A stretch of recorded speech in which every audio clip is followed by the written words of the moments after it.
నమస్తే, welcome to KMR news. ముందుగా headlines చూద్దాం.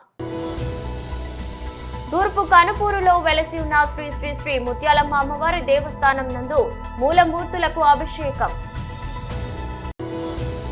తిరుపతి జిల్లా పర్యటన విజయన మంత్రి శ్రీ నారా లోకేష్ కి రేణిగుంట ఎయిర్పోర్ట్ లో ఘన స్వాగతం పలికిన తెదేపా నాయకులు. భవన్ నిర్మాణ కార్మిక సంఘం జిల్లా మహాసభలను జయప్రదం చేయండి.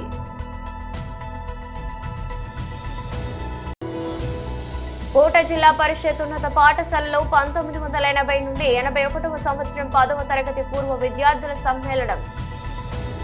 తిరుపతి జిల్లా చిల్లకూరు మండలం తూర్పు కనుపూరులో వెలసి ఉన్న శ్రీ శ్రీ శ్రీ ముత్యాలమ్మ అమ్మవారి దేవస్థానం నందు మూలమూర్తులకు అభిషేకం నిర్వహించారు. ఈ సందర్భంగా భక్తులు 1000 కళ్ళు కండలతో వేపాకు చీరలతో పొంగళ్లు పెట్టుకుని అమ్మవారిని విశేషంగా దర్శించుకున్నారు. సాయంత్రం 7 గంటలకు అమ్మవారి పంచహారతులు, పల్లకి సేవ, ఊంజల సేవ నిర్వహించడమైంది. పై అధికారులను కార్యక్రమాలను చైర్మన్ మరియు ధర్మకర్తల మండలి కార్యనిర్వహణాధికారి పర్యవేక్షణలో జరిపించారు. పల్లకి సేవ ఉభయకర్తలుగా శ్రీ ఇనుగుంట శోభన్, శ్రీమతి శిరీష, శ్రీ దువ్వూరు ఉదయ్ శేఖర్ రెడ్డి, శ్రీమతి పద్మావతి పాల్గొన్నారు.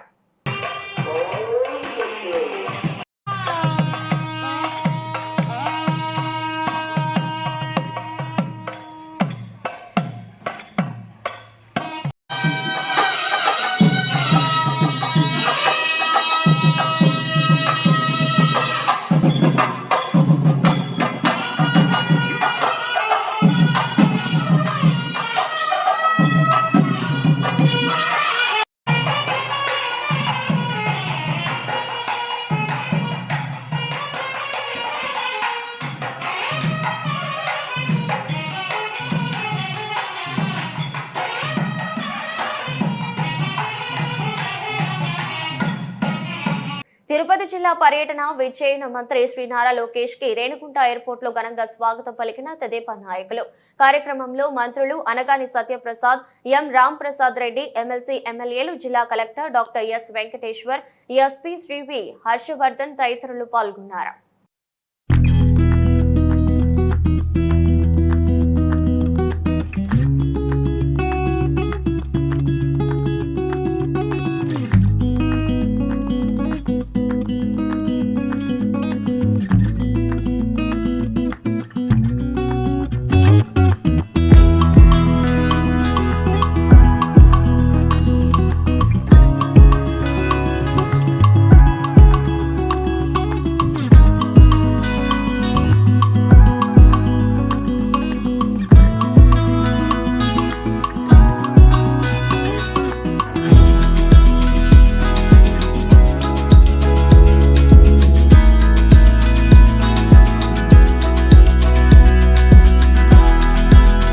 మార్చి 8వ తేదీన జరగనున్న జాతీయ లోక్ అదాలత్ కార్యక్రమంలో అత్యధిక సంఖ్యలో కేసులు పరిష్కారం అయ్యే విధంగా పోలీస్ శాఖ మరియు న్యాయవాదులు కృషి చేయాలని 7వ అదనపు జిల్లా జడ్జి షమ్మీ పర్వీన్ సుల్తానా బేగం సూచించారు. తిరుపతి జిల్లా గూడూరు పట్టణంలోని కోర్టు భవనముల సముదాయంలో ఆమె పోలీస్ శాఖ కోర్టు సిబ్బంది న్యాయవాదులతో సమావేశం నిర్వహించారు. గూడూరు పట్టణంలోని కోర్టు భవనముల సముదాయంలో నిర్వహించిన సమావేశంలో 7వ అదనపు జిల్లా జడ్జి షమ్మీ పర్వీన్ సుల్తానా బేగం మాట్లాడుతూ లోక్ అదాలత్ ద్వారా పరిష్కరించబడే కేసులకు సంబంధించిన కక్షిదారులకు అవగాహన కల్పించి కేసులు పరిష్కరించుకునే విధంగా పోలీస్ శాఖ మరియు న్యాయవాదులు పనిచేయాలని ఆదేశించారు. కోర్టులలో కేసుల సంఖ్య పెరిగిపోతుండటంతో పరిష్కరించేందుకు ఎక్కువ సమయం అవుతున్నందున లోక్ అదాలత్ కార్యక్రమం ద్వారా పరిష్కరించుకునేందుకు అవకాశం కల్పించబడిందని, దీన్ని సద్వినియోగం చేసుకోవాలని సూచించారు. కార్యక్రమంలో senior civil judge Rajesh, principal junior civil judge Sulochana Rani, second class magistrate Shankaraiah, Gudur DSP Geetha Kumari, MPP Lakshminarayana, bar association అధ్యక్షుడు భాస్కర్ రావు, న్యాయవాదులు, పోలీస్ శాఖ అధికారులు, కోర్టు సిబ్బంది తదితరులు పాల్గొన్నారు.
always silent.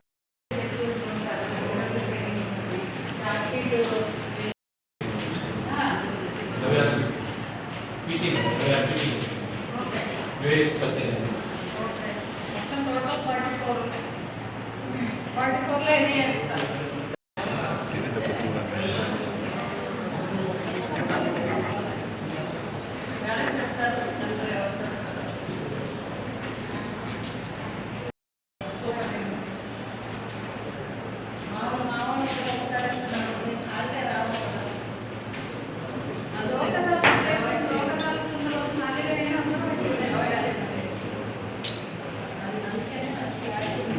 తిరుపతి జిల్లా కోట మండలం నెల్లూరుపల్లి కొత్తపాలెంలో గూడూరు నియోజకవర్గం శాసనసభ్యులు డాక్టర్ పాసం సునీల్ కుమార్ ఆదేశాల మేరకు PMMSY పథకం ద్వారా 2024-25 సంవత్సరంకు గాను నెల్లూరుపల్లి కొత్తపాలెం చెరువుకు నూతనంగా ఎన్నికైన తిరుపతి జిల్లా రైతు కార్యదర్శి నెల్లూరు మోహన్ రెడ్డి ఆధ్వర్యంలో 12 లక్షల చేప పిల్లలు విడుదల చేసిన తెలుగుదేశం పార్టీ నాయకులు. కార్యక్రమంలో కోట మండలం MRO J J Rao, MPDO Venu, Telugu Desam party senior నాయకులు దశరథ రామరెడ్డి, పలగాటి భాస్కర్ రెడ్డి, మారం రెడ్డి, శ్రీధర్ రెడ్డి, తిరుపతి జిల్లా మైనార్టీ అధ్యక్షులు షేక్ జలీల్ అహ్మద్, ఎంపీటీసీ సభ్యులు దారా సురేష్, శంషుద్దీన్, పలగాటి జితేంద్ర రెడ్డి, కోకర్ల మధు యాదవ్, నౌషద్ బాబు, సిద్దపరెడ్డి, పూలమ్మ, సుహాసిని, మధుబాబు, రూపేష్, నీలేష్, నెల్లూరుపల్లి కొత్తపాలెం చెరువు కమిటీ నాయకులు, మత్స్యకార అధికారులు, గ్రామ ప్రజలు తదితరులు పాల్గొన్నారు. మనందరికీ తెలుసు, మన గూడూరు నియోజకవర్గంలోనే కాకుండా జిల్లాలోనే ప్రతిష్టాత్మక చెరువు మన పెన్నక్కి చెరువు. దాదాపు చిల్లకూరు, కోట మండలాల్లో దాదాపు 10 విలేజెస్ కవర్ చేస్తూ ఈ చెరువు ఉంది. దీని మీద ఆధారపడి ఎన్నో కుటుంబాలకు జీవనోపాధిగా ఉంది. అదేవిధంగా గతంలో తెలుగుదేశం పార్టీ హయాంలో ఈ చెరువుల్లో నుంచి వచ్చినటువంటి మత్స్య సంపద అన్నీ కూడా కేవలం ఎస్టీలకు, మత్స్యకారులకే చెందాలని మన తెలుగుదేశం పార్టీ హయాంలో ఒక జీవో తీసుకురావడం జరిగింది. కానీ గత ప్రభుత్వ హయాంలో 217 జీవో తీసుకొని వచ్చి ఆ సొసైటీలకి లేకుండా గత ప్రభుత్వం చేసింది. మళ్ళా ఏదైతే మన తెలుగుదేశం పార్టీ జాతీయ అధ్యక్షులు నారా చంద్రబాబు నాయుడు ఇచ్చిన మాటకు కట్టుబడి ప్రభుత్వం రాగానే ఆ జీవోను రద్దు చేసి ఈ సొసైటీలకే, ఈ మత్స్యకారులకే ఈ సంపదంతా చెందాలి అనే విధంగా మళ్ళా తిరిగి ఆ జీవోని తీసుకొని రావడం జరిగింది. ఇప్పుడు దాదాపు 273 కుటుంబాలు ఈ సొసైటీలో ఉన్నాయి. కేవలం ఈ సొసైటీలకి లబ్ధి చేకూర్చే విధంగా ఇవి చూడండి, దాదాపు 12 లారీలకు సంబంధించి 12 లక్షల చేప పిల్లల్ని ఈరోజు పెన్నక్కి చెరువులో వదలడం జరిగింది.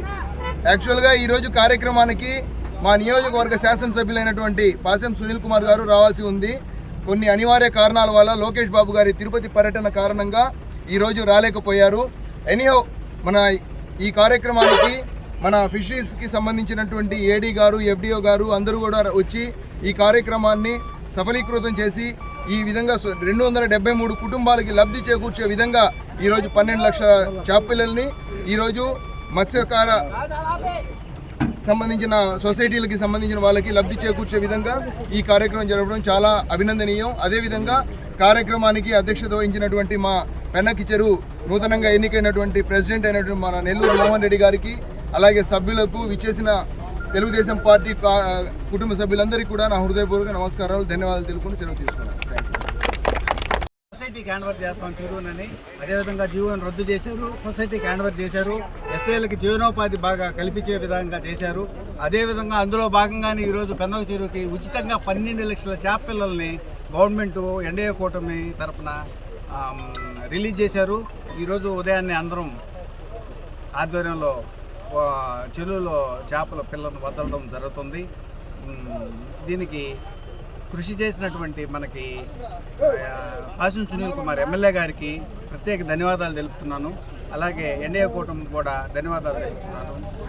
అలాగే ఈ కార్యక్రమానికి చేసినటువంటి మన మాజీ జలసంఘం అధ్యక్షుడు గోపాల్ రెడ్డి గారికి, మాజీ జలసంఘం అధ్యక్షుడు హరిప్రసాద్ రెడ్డి గారికి, నాయకుడు శంకర్ రెడ్డి గారికి, వైస్ ప్రెసిడెంట్ అరవింద్ గారికి, ఎంపీటీసీ నారాయణ గారికి, మన స్టాఫ్కి, మా నాయకులందరికీ, మా మిత్రులందరికీ ధన్యవాదాలు తెలుపుకుంటూ సెలవు తీసుకుంటాం. ఏఐటీయూసీ అనుబంధ భవన నిర్మాణ కార్మిక సంఘం జిల్లా మహాసభలు ఈ నెల 23, 24 తేదీల్లో 2 రోజుల పాటు తిరుపతిలో జరగనున్నాయి.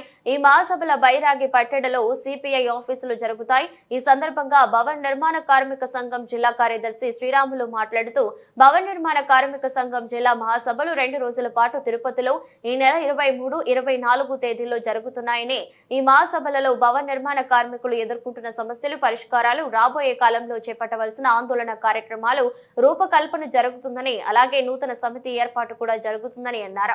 రాష్ట్రంలో గతంలో తెలుగుదేశం పార్టీ ప్రభుత్వం, మొన్న జగన్మోహన్ రెడ్డి ప్రభుత్వాలు భవన నిర్మాణ కార్మిక సంక్షేమ చట్టంలోని నిధులను ఇతర అవసరాలకు మళ్లించి వాడుకున్నారని, భవన నిర్మాణ కార్మిక సంక్షేమ చట్టాన్ని నిర్వీర్యం చేశారని, అందువల్ల భవన నిర్మాణ కార్మికుల సమస్యలు పరిష్కారం కాలేదని, 40,000కు పైగా రాష్ట్రంలో పెండింగ్ క్లైములు పరిష్కారానికి నోచుకోకుండా ఉంటుందని, అందుకోసం ఈ మహాసభలలో కూటమి ప్రభుత్వం ప్రకటించిన విధంగా భవన నిర్మాణ కార్మిక సంక్షేమ చట్టాన్ని తిరిగి పునరుద్ధరించాలని, పెండింగ్ క్లైములు పరిష్కరించాలని, భవన నిర్మాణ కార్మికులకు పిల్లల చదువులకు, పెళ్లిళ్లకు, ప్రసవాలకు అందివ్వాల్సిన డబ్బులు ఇవ్వాలని, అలాగే చాలా ప్రమాదాలలో చాలా మంది కార్మికులు అంగవైకల్యం చెందారని, కొంతమంది చనిపోయారని, వారికి భవన నిర్మాణ కార్మిక సంక్షేమ చట్టం నుండి అందించవలసిన నిధులు వెంటనే తక్షణమే వారికి అందివ్వాలని, అలాగే తిరుపతి పరిసర ప్రాంతాలలో భవన నిర్మాణ కార్మిక సెంటర్లలో వారు రెస్ట్ తీసుకోవడానికి రెస్ట్ రూమ్లు, కనీస సౌకర్యాలు ఏర్పాటు చేయాలని, 55 సంవత్సరాలు నిండిన భవన నిర్మాణ కార్మికులకు 5,000 రూపాయలు పెన్షన్ సౌకర్యం కల్పించాలని, ఇలాంటి భవన నిర్మాణ కార్మికులు ఎదుర్కొంటున్న సమస్యలపై ఈ మహాసభలో చర్చించి జరుగుతుందని, జిల్లాలోని భవన నిర్మాణ కార్మికులు పెద్ద సంఖ్యలో భవన నిర్మాణ కార్మిక సంఘం జిల్లా మహాసభలకు హాజరై జయప్రదం చేయాలని కోరారు. ఇంకా ఈ కార్యక్రమంలో సిపిఐ జిల్లా కార్యవర్గ ప్రభాకర్, సిపిఐ నియోజకవర్గ కార్యదర్శి జి శశికుమార్, నగర కార్యదర్శి కాళేశ, ఏఐటీయూసీ నాయకులు వెంకటయ్య, విఆర్ నాయుడు, మేస్త్రి చౌడయ్య తదితరులు పాల్గొన్నారు. ఆ సందర్భంగా గూడూరు పట్టణంలో కూడా కరపత్రాల విడుదల చేయడం జరుగుతుంది. ఈ మహాసభకు ఈ గూడూరులో ఉన్నటువంటి భవన నిర్మాణ కార్మికులు వేలాదిగా తరలి వచ్చి మహాసభ జయప్రదం చేయాలని, అలాగే ఈ కూటమి ప్రభుత్వం వచ్చినప్పుడు లోకేష్ బాబు కూడా పాదయాత్రలో యోగాలంలో చెప్పడం జరిగింది. మేము అధికారంలోకి వస్తానే భవన నిర్మాణ కార్మిక సంఘం వెల్ఫేర్ రోడ్డు కనుమరుగైనటువంటి దాన్ని పునరుద్ధరణ చేస్తాం. మీకు రావాల్సినటువంటి పెండింగ్లో ఉన్నటువంటి 42,000 క్లైమ్స్ పై ఉన్నటువంటి కూడా రిలీజ్ చేస్తాం. మీ కార్మికులందరూ కూడా ఇతర రాష్ట్రాల్లో ఉన్న విధంగానే మీ కార్మికులకు సంక్షేమ పథకాలు అమలు చేస్తామని కూడా హామీ ఇవ్వడం జరిగింది. అదేవిధంగా మన ముఖ్యమంత్రి కూడా హామీ ఇవ్వడం జరిగింది. పవన్ కళ్యాణ్ కానీ హామీ ఇవ్వడం జరిగింది. కాబట్టి ఇవన్నీ కూడా మీరు పక్కదారి పట్టించి ఈరోజు దాదాపుగా 6-7 నెలల కాలం గడుస్తున్నా కూడా భవన నిర్మాణ కార్మికుల సమస్యల పట్ల పట్టించుకోకుండా ఇతరితర కార్యక్రమాలకే జరుపుకుంటున్నారు. ఈరోజు పాలన అనేది కేవలం 40 కిలోమీటర్ల దూరంలోనే అమరావతిలోనే జరుగుతుంది. కాబట్టి రాష్ట్ర వ్యాప్తంగా కూడా అనేక రకాలైన కార్మికులు కూడా పట్టించుకోకుండా ఇబ్బందులు పెడుతున్నారు. కాబట్టి ఇప్పటికైనా ఈ చంద్రబాబు నాయుడు గారు ఇచ్చిన మాట నిలబెట్టుకోవాలని, అలాగే గతంలో వైసీపీ ప్రభుత్వం 5 సంవత్సరాల నిర్మాణ తీవ్రమైన ఇబ్బందులకు గురి చేసింది. కాబట్టి ఆయన్ను భవన నిర్మాణ కార్మికులకు ఏ విధంగా ఓడించారో మీరు గమనించారు. కానీ ఇప్పటికైనా ఏఐటీయూసీ ఆధ్వర్యంలో చేసి ఈ కార్మిక ఉద్యమానికి మీరు కూడా గమనించి సంక్షేమ బోర్డును అమలు చేయాల్సిందిగా కోరుతున్నాం. అలాగే 2014 ఇచ్చినటువంటి పనిముట్లన్నీ కూడా ఈరోజు లేబర్ ఆఫీసు వాకాడు మండలం వాకాడు గ్రామ పంచాయతీకి చెందిన నేదురుమల్లి కుటుంబ అభిమాని సంగీతం రాధయ్య నెల్లూరు మాగుంట లేఅవుట్ లో పావని అపార్ట్మెంట్ లో సంగీతం రాధయ్య కుమారుడి యొక్క నివాసంలో ఈ రోజు మరణించారని తెలుసుకుని వారి ఇంటికి వెళ్లి వారి యొక్క పార్థివ దేహానికి పూలమాలలు వేసి నివాళి అర్పించి వారి కుటుంబ సభ్యులకు ప్రగాఢ సానుభూతి తెలియజేసిన వెంకటగిరి నియోజకవర్గ సమన్వయకర్త గౌరవ శ్రీ నేదురుమల్లి రామ్ కుమార్ రెడ్డి, వారి వెంట నేదురుమల్లి బాబురెడ్డి మరియు తదితరులు ఉన్నారు. విద్యాసాగర్ కు చెందిన పరంధామారెడ్డి గారి తల్లి యశోదమ్మ పెద్ద కర్మకు హాజరైన ఉమ్మడి నెల్లూరు జిల్లా శాసన మండలి సభ్యులు గూడూరు నియోజకవర్గ వైఎస్ఆర్సీపీ ఇన్ఛార్జ్ శ్రీ మేరిగా మురళీధర్, కోటలోని అల్లారెడ్డి వెంకట కృష్ణారెడ్డి జిల్లా పరిషత్ ఉన్నత పాఠశాలలో పూర్వ విద్యార్థుల ఆత్మీయ సమ్మేళనం కోట షాదీ మంజిల్లో బుధవారం చోటు చేసుకుంది. 1980-81 విద్యా సంవత్సరంలో 10వ తరగతి చదివిన విద్యార్థులు 44 ఏళ్ల తర్వాత విద్యార్థుల అపూర్వ కలయిక జరిగింది. ప్రస్తుతం ఆ విద్యార్థులంతా వివిధ రంగాల్లో ఎక్కువ మంది ఆర్థికంగా స్థిరపడడం విశేషం. ఈ పూర్వ విద్యార్థుల ఆత్మీయ సమ్మేళనానికి ప్రస్తుత పాఠశాల ప్రధానోపాధ్యాయులు సురేంద్రబాబు అధ్యక్షత వహించారు. విశిష్ట అతిథులుగా గతంలో కోట జిల్లా పరిషత్ ఉన్నత పాఠశాలలో పనిచేసిన ప్రస్తుత విశ్రాంత ఉపాధ్యాయులు జి రాఘురామిరెడ్డి, చిట్టమూరు భాస్కర్ రెడ్డి, ఎన్ చంద్రశేఖర్, పోలంరెడ్డి శేషమ్మ, ఏ నరసింహులకు పూర్వ విద్యార్థులు సన్మానం చేశారు. కార్యక్రమంలో పూర్వ విద్యార్థులు ఎల్వి రమణబాబు, వల్లం సురేంద్రబాబు, ఉల్సా సుబ్రహ్మణ్యం, గణపతి చంద్రప్రసాద్ నాయుడు, పెనమేటి సురేంద్రనాథరెడ్డి, డి రామరాఘవరెడ్డి, మెరుసు బాబు, పల్లం కృష్ణయ్య, గంగపట్నం విజయభాస్కర్ రెడ్డి తదితర పూర్వ విద్యార్థులు పాల్గొన్నారు.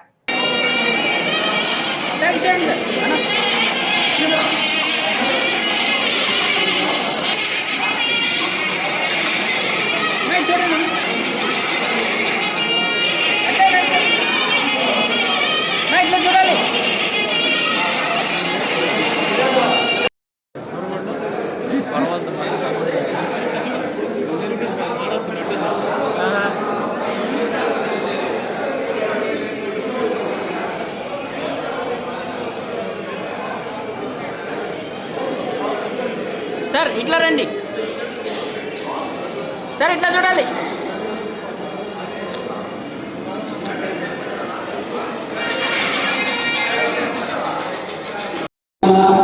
సహ విద్యాలయంగా 12 సంవత్సరాలు. ఆ తర్వాత 1960 సబ్ రిజిస్ట్రార్ కార్యాలయం ఆనాడు సమీప భవనంలో అప్పటి వరకు కొనసాగుతున్నటువంటి పాఠశాల వినియోగార్థం దానగుణానికి దాతృత్వం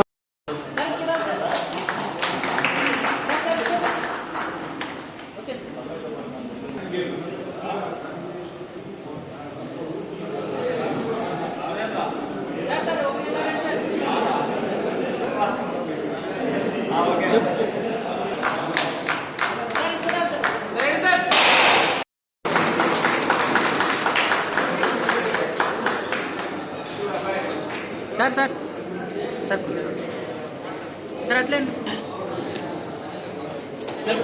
సార్ సార్ కొంచెం సార్ మీరు ఇట్లా వస్తారు.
Thank you sir.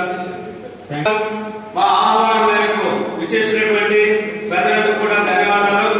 వాళ్ళు ముఖ్యంగా రఘురామరెడ్డి సార్ గారిని ముఖ్య అతిథిగా కార్యక్రమానికి విచ్చేసినారు. వారు ఈ కార్యక్రమానికి ఇచ్చేసినటువంటి పూర్వ విద్యార్థుల ఆత్మీయ సమ్మేళనానికి ఇచ్చేసినటువంటి గురుతుల్యులు, వేదిక మీద అలంకరించినటువంటి రాఘురామిరెడ్డి గారు, గురుతుల్యులు భాస్కర్ రెడ్డి సార్ గారు, అలాగే మేడం నరసింహ సార్ గారికి 1980-81 బ్యాచ్ మన పాఠశాల అయినటువంటి అల్లారెడ్డి వెంకటకృష్ణారెడ్డి గారు, జిల్లా పరిషత్ పాఠశాల కోట. అక్కడ చదివినటువంటి విద్యార్థులైనటువంటి పూర్వ విద్యార్థులు ఈరోజు కలుసుకోవడం అనేటువంటిది చాలా సంతోషదాయకమైనటువంటి విషయం. ఈ పాఠశాల మీరు చదివినటువంటి మా పాఠశాల, మన పాఠశాల అయినటువంటి ఏవికేఆర్ జిల్లా పరిషత్ ఉన్నత పాఠశాల మన దేశానికి స్వాతంత్రం సిద్ధించినటువంటి శుభదినాన 1947వ సంవత్సరం ఆగస్టు 15వ తేదీన మాధ్యమిక పాఠశాల స్థాయి నుండి ఈ పాఠశాల ఉన్నత స్థాయికి ఉన్నతీకరణం చెందింది. నా శుభాశిస్సులు. ఈ కార్యక్రమం నా శిష్యులు ఇక్కడ ఎవరు లేరు, ఎవరో ఒక అబ్బాయి మాత్రం విద్యానగర్లో ఉన్నాను సార్, నేను 1 సంవత్సరం చదివిన తర్వాత పాటకు వచ్చాను అని చెప్పాడు. విద్యానగర్లో 1 సంవత్సరం డిప్యూటేషన్ మీద పనిచేసే 78లో అప్పుడు అక్కడ ఉన్నాడంట అబ్బాయి. తర్వాత పై స్కూల్కి వచ్చాడంట. మిగిలినటువంటి వారు ఎవరు యథార్థంగా చెప్పాలంటే నా శిష్యులు కాదు.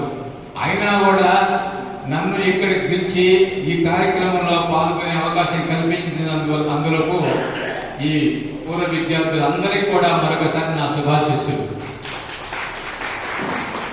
మీరంతా కూడా మిత్రులు కాబట్టి మీ మిత్రులు అనేటువంటి వాళ్ళకి ఒక ప్రత్యేకత ఉంటుంది నిజమైన మిత్రుడికి. ఆ విషయాన్ని చెప్పాలని అనుకుంటున్నాను నేను. ఏంది నిజమైన మిత్రుడు అంటే, మామూలుగా స్నేహితులందరూ ఉంటారు, కానీ ఆ స్నేహితుల్లో కూడా ఎటువంటి లక్షణాలు ఉండాలంటే 3 అకారాలు వదిలేయాలి వాడు. ఆ 3 అకారాలు ఏమంటే, మొట్టమొదటిది అసూయ, రెండవది అహంకారం, మూడవది అత్యాశ. ఈ 3 అకారాలు వదిలేస్తే స్నేహితం బాగా ఉంటుంది. అట్లే ఎక్కడ నువ్వు స్నేహితాన్ని కోరుకుంటావో అక్కడ 3 విషయాలు జాగ్రత్తగా ఉండమంటాడు. ఎత్ర మిత్రత్వం ఇచ్చేది తత్ర 3 నకాలే, అక్కడ 3 పనులు చేయబడుతున్నాడు. 1 వాగ్వివాదం. స్నేహితుడు ఏదైనా పొరపాటుగా నిన్ను మాట్లాడినా, నిన్ను అపార్థం చేసుకున్నా వాళ్ళతో నువ్వు ఎప్పుడు కూడా వివాదానికి దిగవద్దు అంటాడు. చదువుకోమంటాడు, శాంతించమంటాడు. తిరుపతి జిల్లా వైసీపీ అధ్యక్షుడు భూమన కరుణాకర్ రెడ్డి నాయకత్వంలో ప్రజా వ్యతిరేక విధానాలపై అవిశ్రాంత పోరాటాలకు శ్రీకారం చుట్టి కూటమి ప్రభుత్వానికి నిద్రలేని రాత్రుల్ని మిగిల్చుతామని తిరుపతి ఎంపీ డాక్టర్ మద్దెల గురుమూర్తి అన్నారు. వైఎస్ఆర్ కాంగ్రెస్ పార్టీ తిరుపతి నగర కమిటీ ప్రమాణ స్వీకారోత్సవంలో ఎంపీ మాట్లాడారు. వైసీపీ ఉద్యమాలకు భూమన కరుణాకర్ రెడ్డి రాజకీయ అనుభవం ఎంతో దోహదం చేస్తుందన్నారు. తిరుపతిలో ఇటీవల కాలంలో ఎప్పుడు చూడని అమానవీయ ఘటనలని చూశామన్నారు. రౌడీలతో పోలీసులు కలిసిపోయి ప్రజాస్వామ్యంపై దాడి చేశారని విమర్శించారు. తిరుపతి దుర్ఘటనపై హైకోర్టు మొదలుకొని సుప్రీంకోర్టు వరకు పోరాటం చేస్తామని అన్నారు. ప్రజాస్వామ్యాన్ని అపహాస్యం చేసేలా నడుచుకున్న ఏ ఒక్కరిని విడిచిపెట్టే ప్రశ్నే లేదని ఆయన హెచ్చరించారు. ఎవరైతే తనతో పాటు వైసీపీ ప్రజా ప్రతినిధులపై దాడికి పాల్పడ్డారో వాళ్ళందరినీ కటకటాల పాలు చేసే వరకు పోరాటం సాగుతుందని, తన సోదరుడు భూమన అభినయ్తో కలిసి న్యాయ పోరాటం చేస్తామన్నారు. దేశంలోని అన్ని వ్యవస్థల దృష్టికి తిరుపతిలో జరిగిన దుర్ఘటనలను తీసుకెళ్లినట్టు ఆయన చెప్పారు. దాడికి పాల్పడిన ప్రతి ఒక్కరూ మూల్యం చెల్లించుకోవాల్సి వస్తుందని ఆయన హెచ్చరించారు. అసాంఘిక శక్తుల అరాచకాల వల్ల తిరుపతి నగర పవిత్రతకు, ప్రశాంతతకు భంగం కలుగుతుందని ఆయన ఆవేదన వ్యక్తం చేశారు. కూటమి నాయకులు మున్సిపల్ కార్పొరేషన్ ఎన్నికల్లో ఓటు హక్కు వినియోగించుకోవడానికి బస్సులో వెళుతున్న తమపై కూటమి గుండాలు అలాగే పోలీసులు కలిసి దాడి చేశారని, ఇది ప్రజాస్వామ్యంపై దాడిగా ఆయన అభివర్ణించారు. అప్రజాస్వామిక విధానాలపై భూమన కరుణాకర్ రెడ్డి నేతృత్వంలో సాగిస్తున్న పోరాటం విజయం సాధిస్తామనే నమ్మకం ఉందన్నారు. ఇవాళ ఎవరైతే బాధ్యతలు తీసుకుంటున్నారో వాళ్ళంతా బాధ్యతాయుతంగా పార్టీ పటిష్టతకు కృషి చేస్తారనే ఆశాభావాన్ని గురుమూర్తి వ్యక్తం చేశారు. జగనన్న నిర్దేశించాడు, మనం 2.0గా రూపాంతరం చెంది ఆగడానికి అడ్డుకట్ట వేస్తూ ప్రజల వైపు నిలబడుతూ, ప్రజాస్వామ్యం వైపు నిలబడుతూ, ప్రజలకి అందాల్సినటువంటి సంక్షేమం మీద అలాగే మన ప్రాంతానికి సంబంధించినటువంటి అభివృద్ధి మీద ఏమాత్రం అశ్రద్ధ చూపిన కూటమి ప్రభుత్వానికి నిద్ర లేని రాత్రులు గడిపే విధంగా మన వైఎస్ఆర్ కాంగ్రెస్ పార్టీ జిల్లా అధ్యక్షులు కరుణాకర్ యొక్క ఆధ్వర్యంలో ఖచ్చితంగా ప్రతిరోజు ఏదో ఒక ఉద్యమానికి తెరతీస్తామని, సమర్థవంతంగా కరుణాకరణ ఆ ఉద్యమాన్ని నడుపుతున్నారు. ఆయనకు ఉన్నటువంటి అనుభవం అపారం. అదేవిధంగా కరుణాకరణ యొక్క గైడెన్స్లో ఈరోజు ఏదైతే మనం తిరుపతిలో జరిగినటువంటి అమానవీయ ఘటనలు ఏవైతే ఉన్నాయో, తిరుపతి ఎప్పుడు చూడని విధంగా ఈ దాడులు కానీ, పోలీసులు రౌడీలతో కలిసిపోయి ప్రజాస్వామ్యం మీద చేసినటువంటి దాడి కానీ, వీటన్నిటిని కూడా ఖచ్చితంగా ఇక ఢిల్లీ నుంచి హైకోర్టు, సుప్రీంకోర్టు వరకు ఎక్కడా కూడా వదిలిపెట్టే ప్రశ్న లేదు. ఖచ్చితంగా ఎవరైతే ఈ కుట్రకి తెరలేపారో ఖచ్చితంగా వాళ్ళు కటకటాల వైపు పంపించే వరకు కరుణాకరణ సారథ్యంలో ఈ పోరాటం సాగుతూనే ఉంటుంది. ఖచ్చితంగా నేను, నా సోదరుడు భూమన్ అభినయ్ రెడ్డి గారు వీరి మీద న్యాయం జరిగే వరకు ఖచ్చితంగా మా ఇద్దరి పోరాటం జరుగుతూనే ఉంటుందని ఈ సభాముఖంగా తెలియజేస్తున్నాను. ఈ దేశంలో ఉన్నటువంటి అన్ని ప్రజాస్వామ్య వేదికలు, అలాగే రాజ్యాంగబద్ధ సమస్యల దృష్టికి ఈ ఇష్యూని అయితే తీసుకెళ్ళాం. ఖచ్చితంగా రాబోయే రోజుల్లో ఆ కుట్రలో భాగమైనటువంటి అధికారులు కావచ్చు, ఆ కుట్రగా పాల్పడినటువంటి రౌడీ షీటర్లు కావచ్చు, ప్రతి ఒక్కరు కూడా తగిన మూల్యం అయితే చెల్లించుకోక తప్పదు. ఎందుకంటే సాక్షాత్తు కొన్ని లక్షల మంది ప్రతిరోజు వీటి చేసి ఎంతో ప్రశాంతంగా ఉన్నటువంటి ఈ పుణ్యక్షేత్రంలో అసాంఘిక శక్తులు చెలరేగిపోయి మన పట్టణ ప్రశాంతతకు, అలాగే మన పట్టణ పవిత్రతకు, ఎంతో పవిత్రంగా ఉన్నటువంటి ఈ దేశం నడుపుతున్నటువంటి రాజ్యాంగ వ్యవస్థల మీదే ఒక చిన్న రౌడీ ముఖ ఈ కూటమి ప్రభుత్వం ఆధ్వర్యంలో ఉన్నటువంటి పోలీసు వ్యవస్థలో కుమ్మక్కై పోలీసులు మరియు రౌడీలు కలిసి ప్రజాస్వామ్యబద్ధంగా ఓటు హక్కు వినియోగించుకోవడానికి పోతున్నటువంటి మన నాయకుల బస్సు మీద దాడి అంటే ఖచ్చితంగా అది ప్రజాస్వామ్యం మీద దాడి. దీనిని తప్పక 100కి సార్లు మూల్యం అయితే చెల్లిస్తున్నారు. ఇది వైఎస్ఆర్ కాంగ్రెస్ పార్టీ స్పిరిట్. ఇది కరుణాకరణ నాయకత్వంలో జరుగుతున్నటువంటి పోరాటంలో ఇప్పటి వరకు విజయం అయితే సాధిస్తామని నాకు నమ్మకం ఉంది. మన కేడర్ కానీ, మన కార్యకర్తలు కానీ ఎక్కడా వెలిగించాల్సినటువంటి అవసరం లేదు. మన జిల్లాలో పటిష్టమైనటువంటి నాయకత్వం ఉంది కాబట్టి ఖచ్చితంగా ప్రతి సమస్య మీద పోరాడి అందరం కలిసికట్టుగా ప్రజాస్వామ్యబద్ధంగా ప్రజాస్వామ్య విలువలకు కట్టుబడి ఉంటామని మనస్ఫూర్తిగా తెలియజేసుకుంటూ, మన నాయకుడి ఆదేశాలను ఎప్పటికప్పుడు పాటిస్తూ ఖచ్చితంగా ఈరోజు ఎవరైతే పదవులు స్వీకరించారో ఖచ్చితంగా వాళ్ళందరూ మనసు వాచ కర్మణ పనిచేసి పార్టీ పటిష్టానికి కృషి చేస్తారని అత్యంత నమ్మకం భరోసాతో నాకు ఈ అవకాశం ఇచ్చినటువంటి పెద్దలకి ప్రత్యేకంగా నా కృతజ్ఞతలు తెలుసుకుంటూ గూడూరు చెరువునందు మత్స్య సహకార సంఘం ప్రెసిడెంట్ కోడిపర్తి శ్రీధర్ ఆధ్వర్యంలో సాగునీటి సంఘం అధ్యక్షులు బత్తన శ్రీనయ్య మరియు సభ్యులు FDO మధు వరప్రసాద్ అధికారులతో కలిసి చెరువులో చేప పిల్లలు వదిలే కార్యక్రమంలో పాల్గొన్నారు. మాజీ ఉమ్మడి ఆంధ్ర రాష్ట్ర ముఖ్యమంత్రి వర్యులు శ్రీ నేదురుమల్లి జనార్దన్ రెడ్డి 90వ జయంతి వేడుకలు వెంకటగిరిలోని నేదురుమల్లి నివాసంలో ఘనంగా జరిగాయి.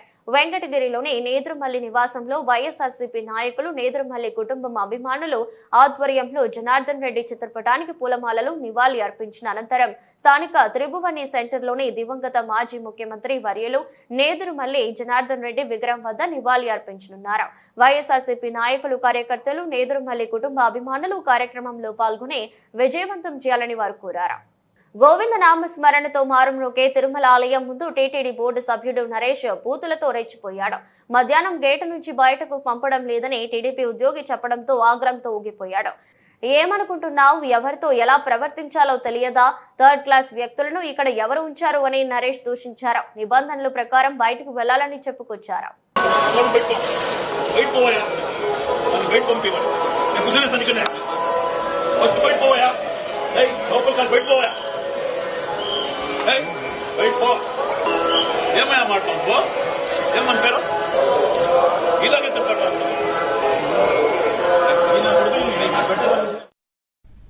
మా కుంభమేళాలో పుణ్య స్నానం ఆచరించిన రాష్ట్ర ఉప ముఖ్యమంత్రి శ్రీ పవన్ కళ్యాణ్ సతీమణి శ్రీమతి ఆనా కొణిదెల. ఈ పుణ్యస్నాన కార్యక్రమంలో పవన్ కళ్యాణ్ గారి తనయుడు అకీరా నందన్, ప్రముఖ దర్శకులు త్రివిక్రమ్ పాల్గొన్నారు.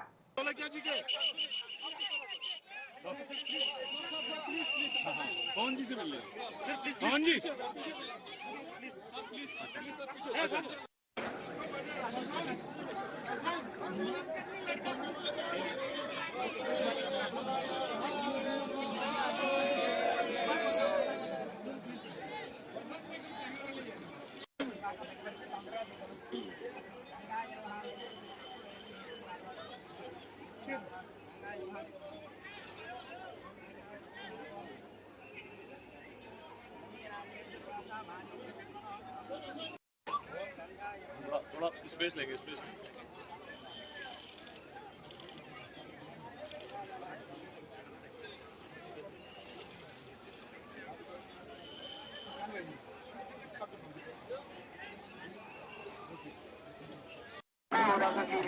దేశంలో ఆధ్యాత్మిక ఆలయాల జాబితాలో అయోధ్య బాలరాముడి ఆలయం రికార్డు స్థాయిలో కానుకలతో 3వ స్థానానికి చేరింది. ఆదాయంలో షిరిడి, వైష్ణోదేవి ఆలయాలను బాలరాముడి అయోధ్య మందిర్ అధిగమించేసింది. దేశంలో అత్యధికంగా ఆదాయం అందుతున్న 10 ఆలయాలలో అయోధ్య 3వ స్థానంలో చేరింది. అయోధ్యలో నూతన రామాలయంలో బాలరాముని విగ్రహ ప్రతిష్టాపన 2024 జనవరి 22న జరిగినప్పటి నుంచి భక్తులు తండోపతండాలుగా తరలి వస్తున్నారు. ఇక్కడకు వచ్చిన భక్తులంతా ఆలయానికి భారీగా విరాళాలు ఇవ్వడంతో పాటు పెద్ద ఎత్తున కానుకలు సమర్పించుకుంటున్నారు. అయోధ్య ఆలయానికి అందుతున్న కానుకలు స్వర్ణ దేవాలయం, వైష్ణోదేవి, షిరిడి ఆలయాలకు మించిన రీతిలో అందుతున్నాయి. తాజాగా కానుకల విషయంలో అయోధ్య అటు షిరిడి ఇటు వైష్ణోదేవి ఆలయాలను దాటేసింది. ప్రస్తుతం యూపీలో జరుగుతున్న కుంభమేళాకు వచ్చిన భక్తులు అయోధ్యకు వచ్చి బాలరాముని దర్శించుకుంటున్నారు. ఈ నేపథ్యంలో బాలరాముడి ఆదాయం పెరిగింది. గడిచిన ఏడాదిలో అయోధ్యకు 700 కోట్లు ఆదాయం లభిస్తే షిరిడి ఆలయానికి ఏటా 450 కోట్ల వరకు ఆదాయం సమకూరుతుంది.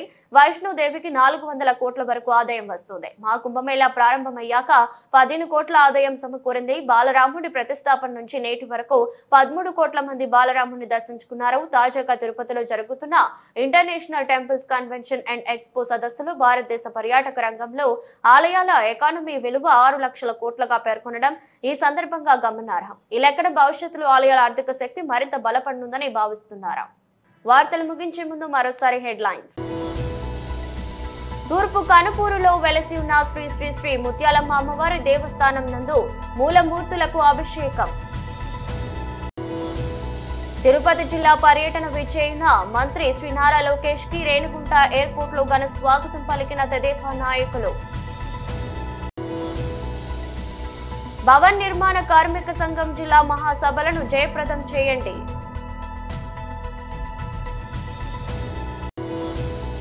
కోట జిల్లా పరిషత్ ఉన్నత పాఠశాలలో 1980 నుండి 81వ సంవత్సరం 10వ తరగతి పూర్వ విద్యార్థుల సమ్మేళనం.